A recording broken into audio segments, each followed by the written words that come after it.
exertion, like a lumberjack's when chopping wood. But this isn't wood. It's iron against iron. A shout, muffled and dull, and something huge and black collapsed into the mud next to her with a splash, spurting blood. An armoured foot quivered, thrashed, goring the earth with an enormous spur. A jerk. Some force plucked her up, pulled her onto another saddle. Hold on! Again, the bone-shaking speed, the mad gallop, arms and legs desperately searching for support. The horse rears. Hold on! There is no support. There is blood.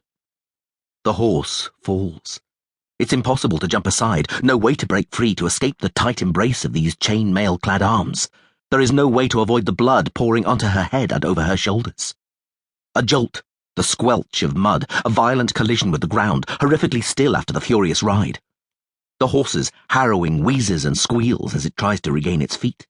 The pounding of horseshoes, fetlocks and hooves flashing past, black caparisons and cloaks, shouting.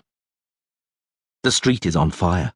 A roaring red wall of flame. Silhouetted before it, a rider towers over the flaming roofs, enormous. His black caparisoned horse prances, tosses its head, neighs. The rider stares down at her. Ciri sees his eyes gleaming through the slit in his huge helmet, framed by a bird of prey's wings. She sees the fire reflected in the broad blade of the sword held in his lowered hand. The rider looks at her.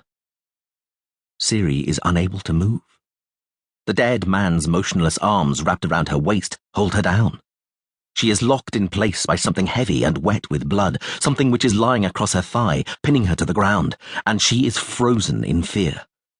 A terrible fear which turns her entrails inside out, which deafens Ciri to the screams of the wounded horse, the roar of the blaze, the cries of dying people and the pounding drums.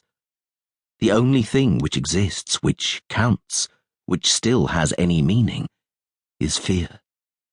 Fear embodied in the figure of a black knight wearing a helmet decorated with feathers frozen against the wall of raging red flames. The rider spurs his horse, the wings on his helmet fluttering as the bird of prey takes to flight, launching itself to attack its helpless victim, paralyzed with fear. The bird, or maybe the knight, screeches terrifyingly, cruelly, triumphantly. A black horse, black armor, a black flowing cloak, and behind this, flames, a sea of flames. Fear. The bird shrieks. The wings beat. Feathers slap against her face. Fear. Help! Why doesn't anyone help me? Alone, weak, helpless. I can't move. Can't force a sound from my constricted throat. Why does no one come to help me? I'm terrified. Eyes blaze through the slit in the huge winged helmet. The black cloak veils everything. Ciri! She woke, numb and drenched in sweat, with her scream, the scream which had woken her, still hanging in the air, still vibrating somewhere within her, beneath her breastbone and burning against her parched throat. Her hands ached, clenched around the blanket. Her back ached. Ciri! Calm down. The night was dark and windy, the crowns of the surrounding pine trees rustling steadily and melodiously, their limbs and trunks creaking in the wind. There was no malevolent fire, no screams, only this gentle lullaby.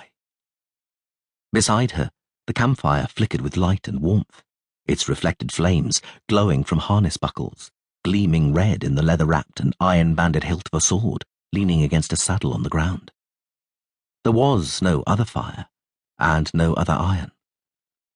The hand against her cheek smelled of leather and ashes, not of blood. Geralt! It was just a dream. A bad dream. Ciri shuddered violently, curling her arms and legs up tight. A dream. Just a dream. The campfire had already died down. The birch logs were red and luminous, occasionally crackling, giving off tiny spurts of blue flame which illuminated the white hair and sharp profile of the man wrapping a blanket and sheepskin around her. Geralt, I'm right here. Sleep, Ciri. You have to rest. We've still a long way ahead of us. I can hear music, she thought suddenly, amidst the rustling of the trees.